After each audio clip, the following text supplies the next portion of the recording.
بسم اللہ الرحمن الرحیم۔ السلام علیکم میرے پیارے ساتھیوں، پھول چینل میں تمام بہنوں اور بھائیوں کو خوش آمدید کہتی ہوں۔ میرے پیارے ساتھیوں، شیرخوار بچوں کو گلے لگانے سے مثبت تبدیلیوں کا انکشاف، اس کو جاننے کے لیے ہمارا ساتھ آخر تک ضرور دیجیے گا۔ نومولود اور شیرخوار بچوں کو سینے سے لگانے سے ان میں مثبت جینیاتی تبدیلیاں واقع ہوتی ہیں جو ایک طویل عرصے تک نہ صرف برقرار رہتی ہیں بلکہ ان کو نفسیانی عوارض سے بھی دور رکھتی ہیں۔ میڈیا رپورٹ کے مطابق ایک ریسرچ سے پتہ چلا کہ شیرخوار بچوں کو بار بار گلے لگانے سے ان کے جسم میں سالماتی مالیکیول سطح کی تبدیلیاں پیدا ہوتی ہیں جن کا اثر کئی برس تک برقرار رہتا ہے۔ اسی لیے ماہرین نے بچوں کے ساتھ لاڈ پیار کے اظہار، گلے لگانا، بوسہ دینا، حتیٰ کہ کھل کر بات چیت کرنے کے طریقہ کار کو بچے کی تربیت کا لازم قرار دیا ہے۔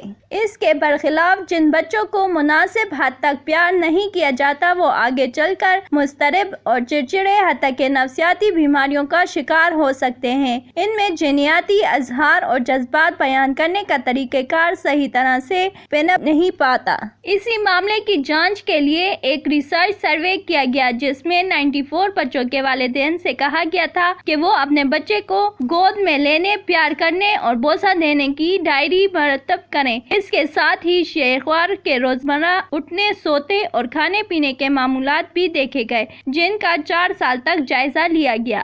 بچوں کا ڈی این اے نوٹ کیا گیا جس سے پتہ چلا کہ زیادہ چھوٹے جانے والے بچوں کے ڈی این اے کے ایک حصے میں دوسروں کے مقابلے میں فرق سامنے آیا ہے۔ یہ تبدیلیاں ڈی این اے کے اس گوشے میں تھیں جو امنیاتی نظام اور استحالے یا میٹابولزم کو قابو کرتے تھے۔ یہ بچوں کو پیار کرنے سے ان میں مثبت تبدیلیاں آنے کا ٹھوس ثبوت تھا جس سے مستقبل میں مزید نتائج اخذ کرنے کے لیے بھی استعمال کیا جائے گا۔ اگر آپ کو ہماری ویڈیو اچھی لگی ہو تو ہماری حوصلہ افزائی کے لیے لائک ضرور کیجیے گا، ہمارے چینل کو سبسکرائب کیجیے گا اور بیل آئیکن کو ضرور پریس کیجیے گا تاکہ آنے والی لیٹسٹ ویڈیو سب سے پہلے آپ تک پہنچے۔ شکریہ۔